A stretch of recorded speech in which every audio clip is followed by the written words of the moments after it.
Look, I say, with the age he is there improvement there? There's probably no improvement there, realistically. Apart from, look, physically, he looks fantastic. And I was just saying to a few of the Gallup watchers this morning, they said, oh, how well he looked and how powerful he looked. I said, it's unusual for us to see a fully developed thoroughbred, realistically, go around like he's doing. Most horses are retired at the age of 3 and 4, and, it just goes to show that, that there's still a lot of maturity going on at their stage of their careers that we never get to see the fully developed racehorse. But with him, we've been very fortunate to obviously still have him here, and he's a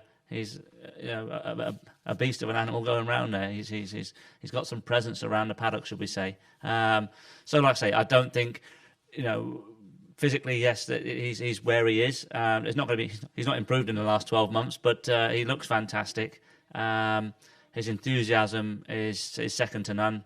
As I said to a few people this morning, there, a few interviews. If we're still enthusiastic as he is at his age, I said we'll be doing well.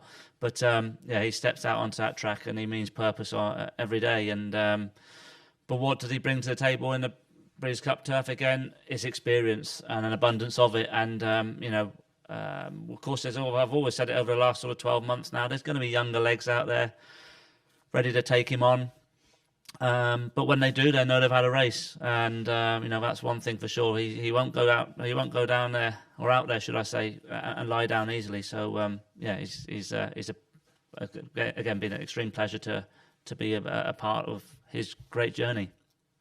How do you assess him tactically in this race? I know when he won at Keeneland, he was way back. Last year, he was kind of a stalking position. What's your thoughts on this year's strategy? Well, that's the great thing with Rebels Romance is, it's one of those when, yesterday, Michael and a few of the guys were pinging the draws round, and it's one of those races where I really wasn't concerned where he was drawn, because tactically he's versatile.